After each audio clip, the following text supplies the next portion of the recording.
남왕국과 북왕국 이스라엘은 쇠퇴일로를 걷습니다. 주변 강국 아수르의 위세는 무서웠어요.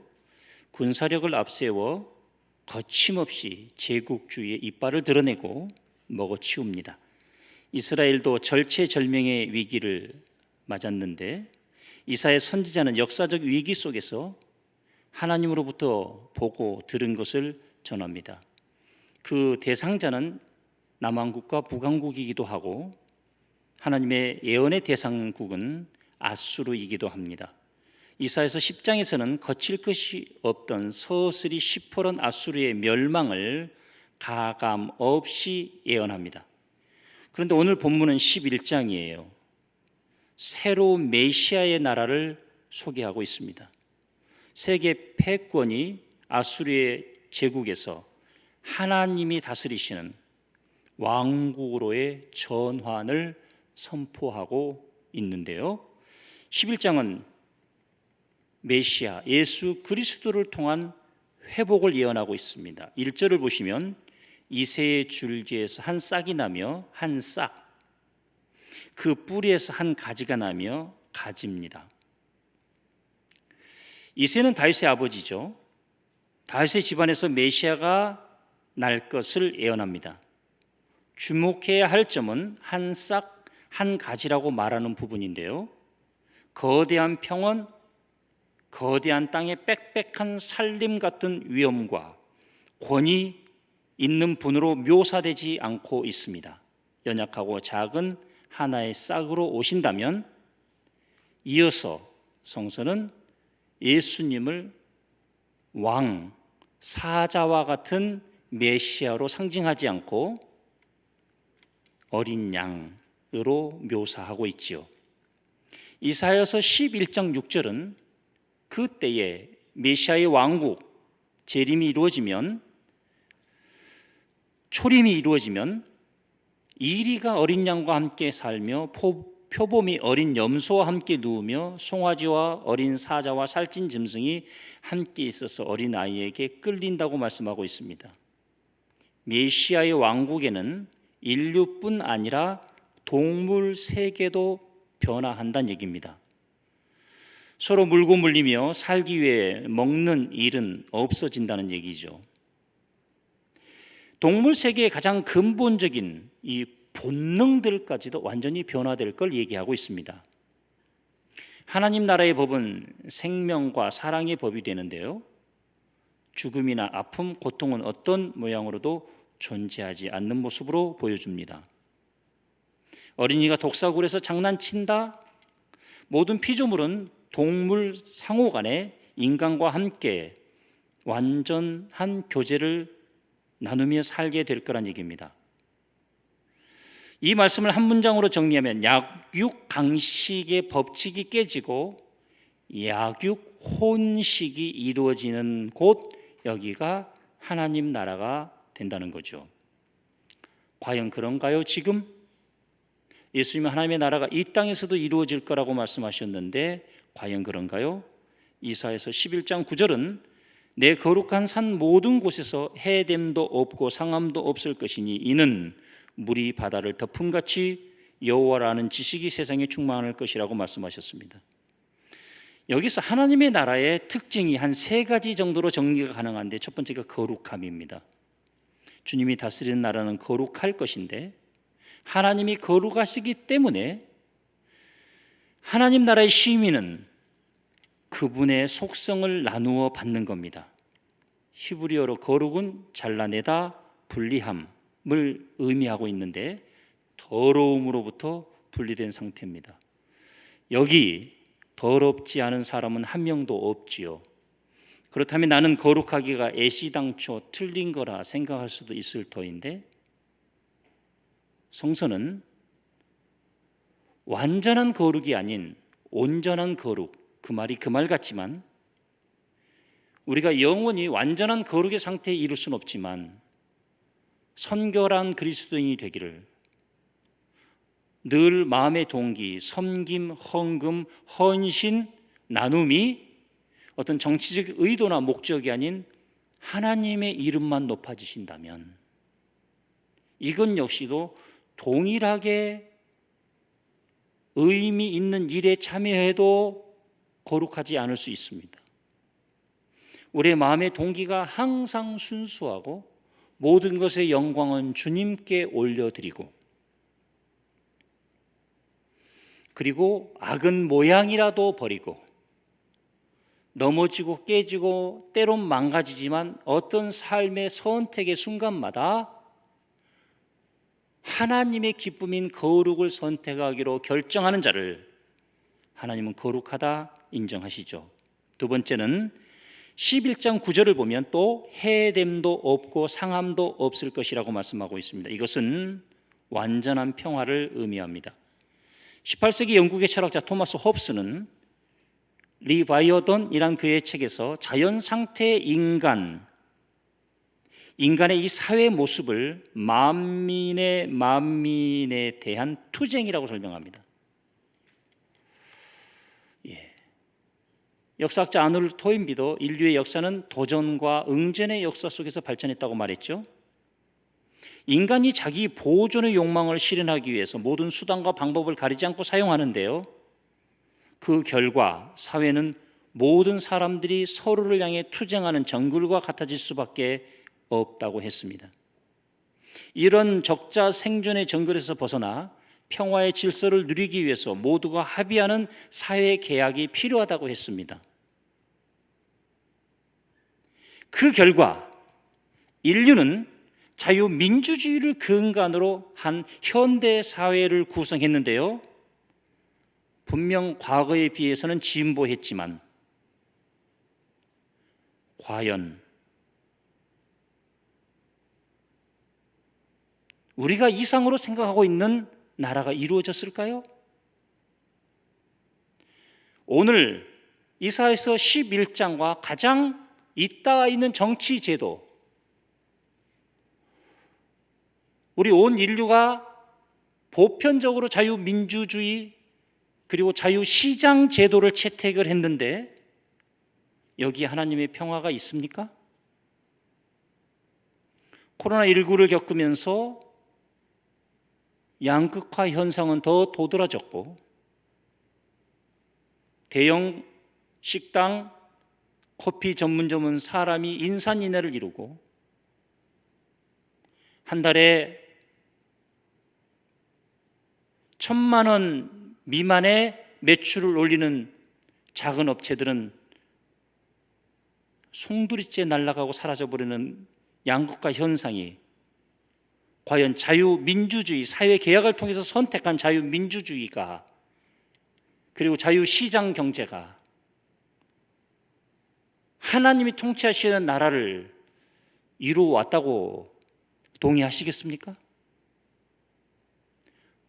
어떻게 보면 이사야서 11장은 공산주의 국가로 가는 게 더 분배의 정의가 잘 이루어지는 거 아닐까요? 그러면 사회주의 국가는 어떻습니까? 답이 없습니다. 공산주의를 정치제도로 채택을 해도, 사회주의 국가로 가도, 자유민주주의로 가도 인간의 탐욕은 그 내에서 끝을 알 수 없을 만큼, 그리고 이미 사회 계약 자체가 강자와 약자 사이에 강자를 대변하는 계약들이 돼버리고 말았기 때문에 권력을 가진 자들이 늘 자기의 권력을 지켜내기 위해 법을 만들고, 언론과 모든 것들을 손에 쥐고자 하는 유혹에서 벗어나지 못했던 것과 마찬가지고, 여기 서 있는 목사도 예외는 아닐 겁니다. 우리는 그래서 끊임없이 하나님의 정의,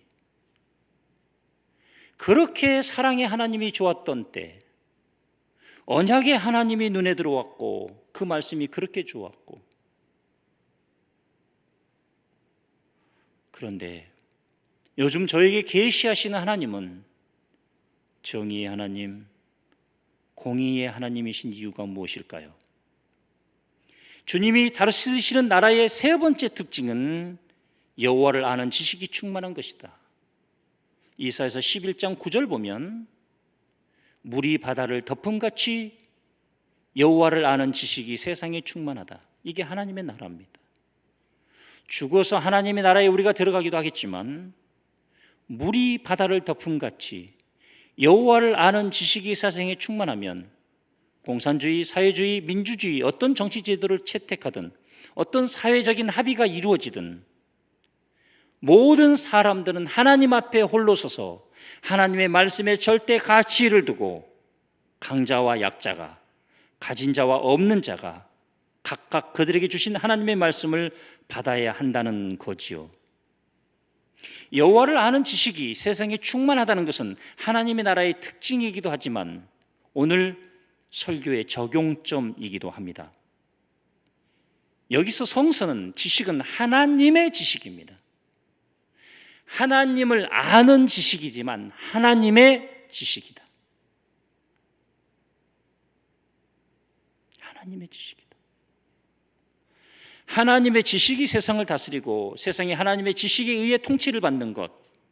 신앙에서 지식은 지적인 그분이 누군지 그분의 속성을 아는 것만이 아니라 경험된 지식, 체험된 지식, 그리고 내 삶에 적용돼서 삶이 말씀이 되고 말씀이 삶이 되는 것까지를 말하는데 포기하지 마십시오.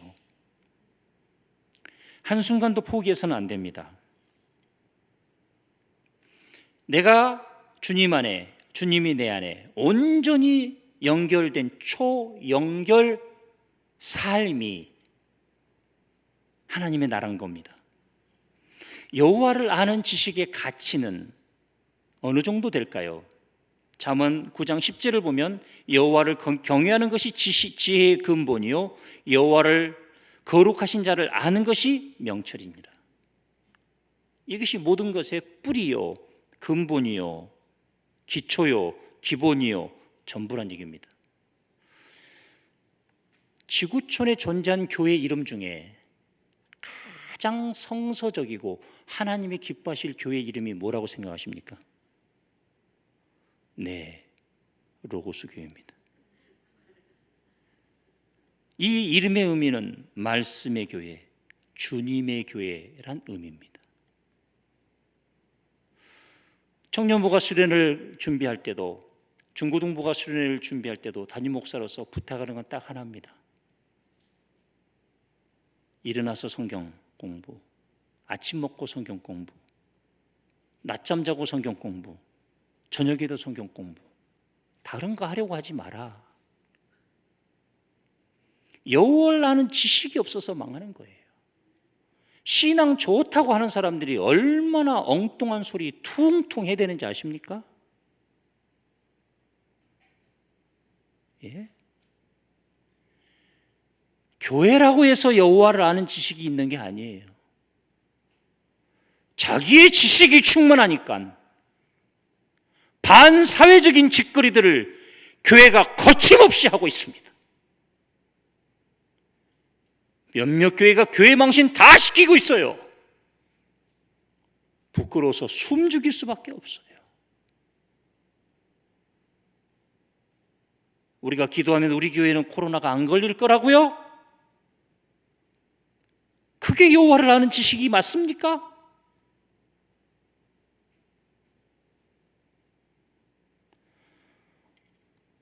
여호와를 아는, 여호와를 경외하는 것이 지혜의 근본이에요. 저는 신앙 상담을 하거나 영적으로 혼란스러워하거나 힘들어하는 분들에게 꼭 내는 질문이 있습니다. 당신의 신앙생활 여정 중에 하나님의 말씀을 얼마나 아십니까? 하나님의 말씀을 얼마나 공부했습니까?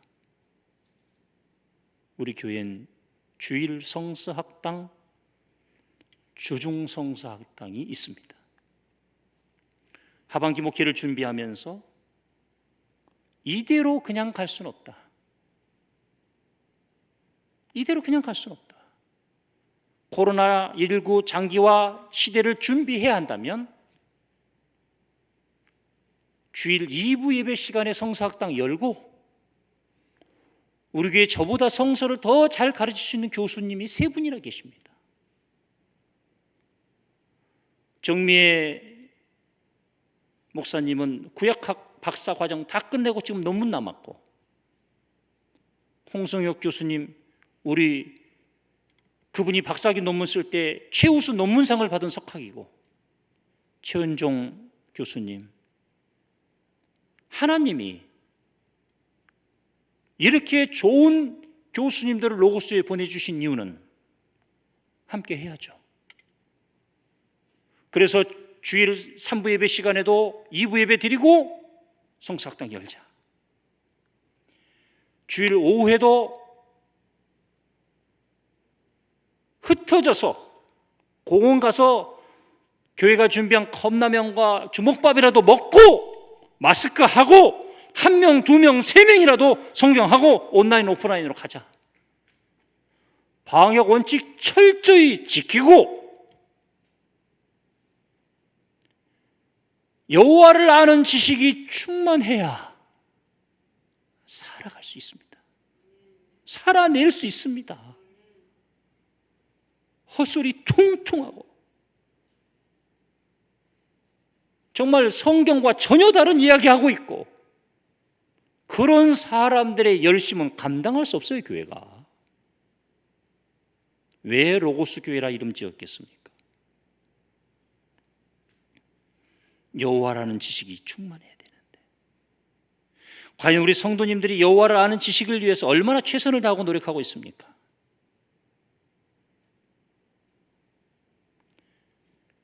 얼마나 성경 공부하셨고 배우기를 얼마나 힘쓰셨습니까?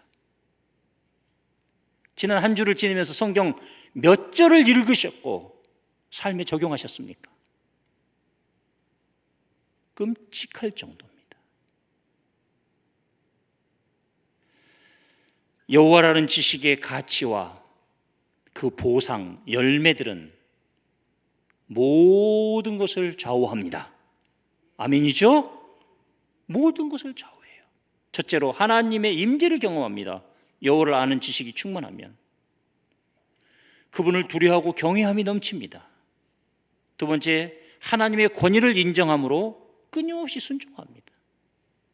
제일 안타까운 건요, 목사가 하나님의 말씀에 근거해서 처방전을 내는데도 순종하지 않는 사람이 있어요. 목사의 권위에 순종하라는 얘기가 아니에요. 그럴 필요 없어요. 원하지도 않아요. 주중에 교육자 회의를 하면서 이런 부탁을 했어요. 코로나19 바이러스가 장기화되면 관계에 의해서 에너지를 받았던 사람들이 영적인 침체가 올 것이다. 그러면 첫 번째 하는 말이 교회 옮긴다 그럴 것이다. 영적인 침체의 원인이 내가 여호와를 아는 지식이 충만하지 못한다는 것을 생각하지 못하고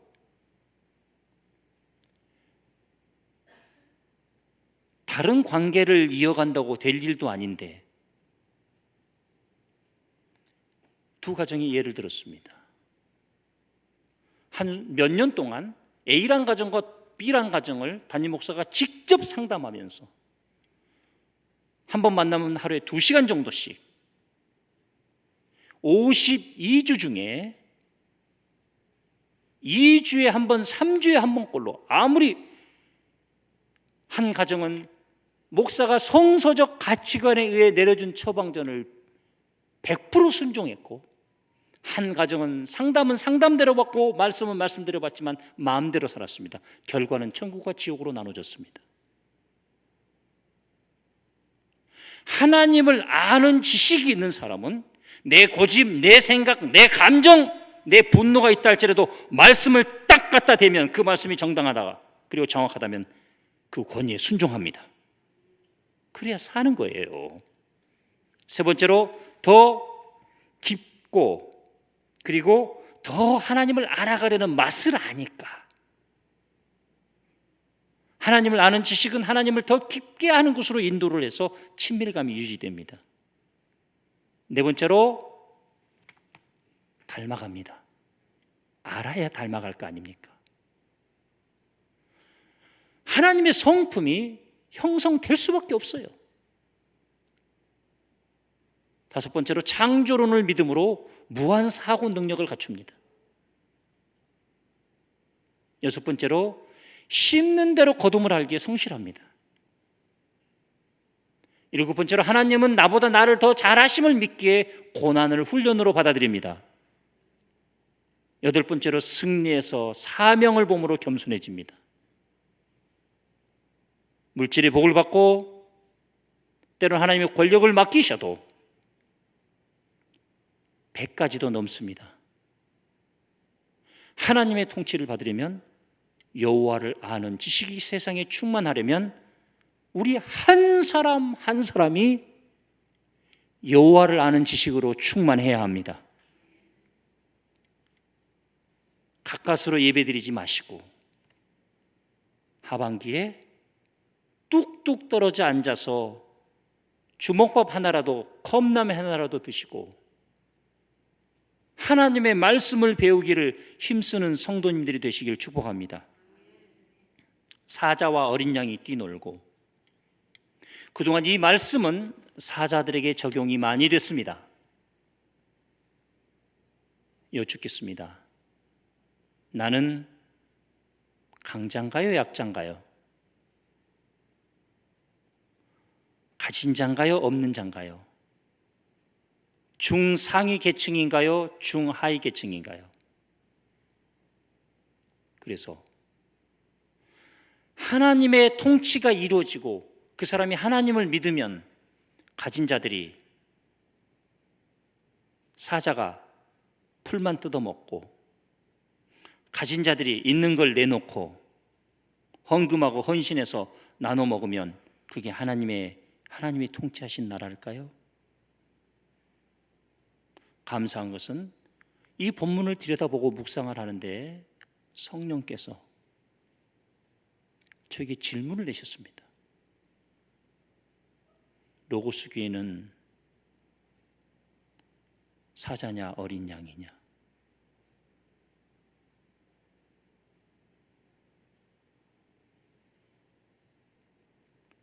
너는 사자냐 어린 양이냐? 로고스 교회 성도님들은 강자냐 약자냐? 그럼 약자는 하나님의 강자의 것을 빼앗아서 주시는 것을 기다리면 하나님이 통치하신 나라. 우리가 약자라 생각할 때 하나님을 아는 지식이 나에게 충만하다는 것은 내가 하나님의 통치를 받는다는 것일진데, 지난 한 주간의 삶에서, 오늘 나의 삶에서 어떤 것인가? 약자는, 내가 약자라면, 어린 양이라면 사자를 부러워할 것도 무서워할 것도 없습니다. 내가 하나님의 통치를 받는다면 세상이 설정한 강자와 약자의 프레임 안에 나를 가둘 필요 없습니다. 가진 자와 없는 자의 프레임 안에 나를 가둘 필요도 없고, 내가 하나님의 통치를 받고 있느냐 있지 않느냐만 생각하면 될 일입니다. 성공과 실패의 프레임 아래 자기를 가두지 마십시오. 우리는 말씀으로 세상이 말하는 잣대를 리프레이밍해야 합니다. 그리고 나를 보는 겁니다. 고로 사자의 입에 들어있는 무엇인가를 뺏어서 어린 양에게 먹이는 하나님의 통치가 아닌, 내가 사자가 됐든 어린 양이 됐든 내가 하나님의 통치를 받는다는 것, 그게 하나님의 통치를 받는 거죠. 우리는 하나님의 통치를 받을 때 나의 게으름, 내가 어린 양이라고 할 때 나의 불성실, 하나님을 아는 지식이 충만하다면 하나님이 얼마나 합리적이고 인격적이신지, 얼마나 지금도 일하고 계시며 성실하신지, 나의 설직음을 보며 하나님의 완전하심을, 바라지 말아야 할 것을 바라는 것이 유혹이라는 사실을 깨닫고 하나님의 열정, 하나님의 인격, 하나님의 성실, 하나님의 정의가 나를 통치하도록 내가 그 삶 속에 살아간다면 세상이 설정해 놓은 성공과 실패의 프레임 안에 갇히지 않아도 된다는 겁니다. 내가 양이라고 생각한다면 우리는 고린도 후서 12장 9절 말씀을 믿으면 됩니다. 함께 읽으실까요? 나에게 이르시기를 내 은혜가 내게 족하도다. 이는 내 능력이 약한 데서 온전하여 짐이라 하시니라. 그러므로 도리어 크게 기뻐함으로 나의 여러 약한 것들에 대하여 자랑하리니 이는 그리스도의 능력이 내게 머물게 하려 함이라. 아멘. 어린 양처럼 초라하십니까? 약자라 생각하십니까? 약할 때 강함 되시네. 내 약한 자리에 주님이 나를 통치하시면 능력이 약한 데서 온전하여 짐이라. 이것은 말씀입니다.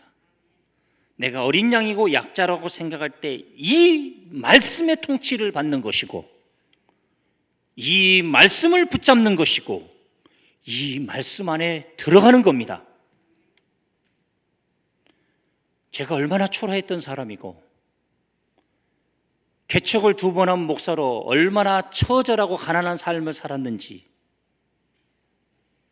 근데요, 지금이 더 위험합니다. 가난할 때는 주님만 의지하고 주님만 바라보고 말씀 붙들고 이겨내면 되지만, 하나님이 우리 교회에 주신 축복, 은혜, 이루 말로 다 할 수 없어서 하나님의 통치를 받는 게 무엇일까? 하나님의 기뻐하신 일들을 감당하는 게 무엇일까? 끊임없이 찾아야 하겠죠. 끊임없이. 약자가 하나님의 통치에 들어간다는 거. 하나님, 도대체 왜 나에게 이렇게 잔인하신가요? 어째 내 삶을 외면하시나요? 라고 자주 섞인 한탄을 드려본 적 없습니까? 2차 대전 당시 독일의 히틀러는 게르만 민족 우월론을 주장하며 유태인을 핍박했습니다. 수많은 유태인이 폴란드 아우슈비츠 형무소에서 짐승 취급을 당했고 죽어갔습니다.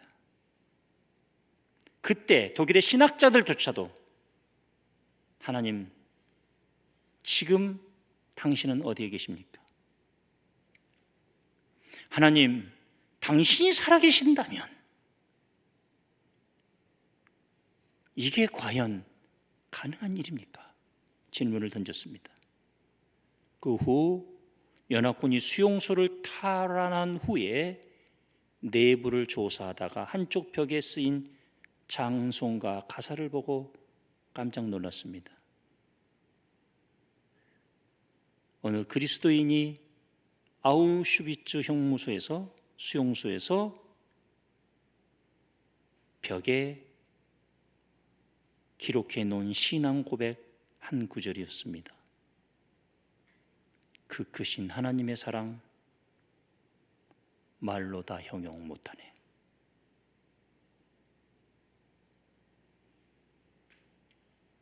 그것이 죽음의 수용소였어도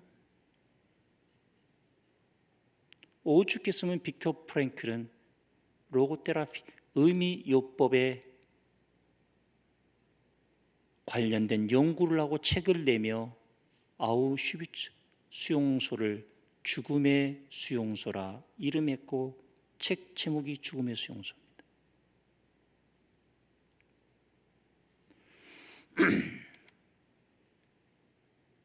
사자처럼 사는 게 하나님의 통치를 받고 승리와 성공자의 삶을 살아가는 것만이 하나님의 통치가 아니라 아우슈비츠 수용소에서 짐승 취급을 당해도 그 크신 하나님의 사랑 말로 다 형용 못하네. 그곳에서도 하나님의 통치를 인정하는 것이고 하나님을 아는 지식이 충만하다 고백하는 것이고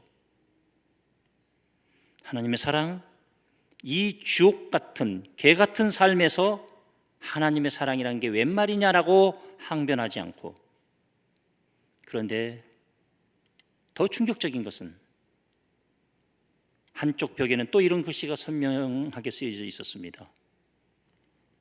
하나님은 여기 계십니다. 내 안에. 내가 사자의 입에 물려서 으스러져 가는 어린 양이라 할지라도 어떤 상황 속에서든지 하나님을 아는 지식, 하나님의 구원, 하나님의 지식,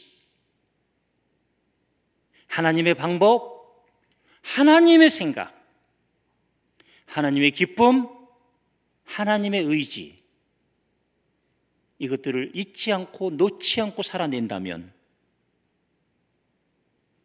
거기가 천국이지요. 시편 13편 2절을 함께 읽겠습니다. 내가 나의 영혼에 경영하고 종일토록 마음에 근심하기를 어느 때까지 하오며 내 원수가 나를 쳐서 자긍하기를 어느 때까지 하리이까. 아멘. 원수는 내 몸을 아우슈비츠 수용소에 가뒀지만 사단은 우리를 패배의식과 열등감으로 가두지만 사단은 우리를 불만, 불평의 감옥에 가두지만 어느 곳에서든지 하나님의 지식으로 하나님만이 나의 전부이시며 나는 이곳에서도 하나님의 통치와 말씀에 근거한 반응을 하기로 결정하는 우리의 선택은, 믿음의 선택은 가둘 수 없습니다. 누가 나를 짐승 취급할 수 있지만 나를 짐승 취급하는 그가 짐승이지, 내 안에 하나님의 말씀이 들어와 있고 내가 구원받은 백성이라면 우리는 하나님의 왕권을 상속한 주의 자녀입니다. 누가 나를 노예 취급하지만 나는 어느 곳에 있든지 하나님의 말씀이 내 안에 충만해서 하나님의 지식으로 반응하기로 결정한다면 그 자리가 천국입니다. 기도하겠습니다.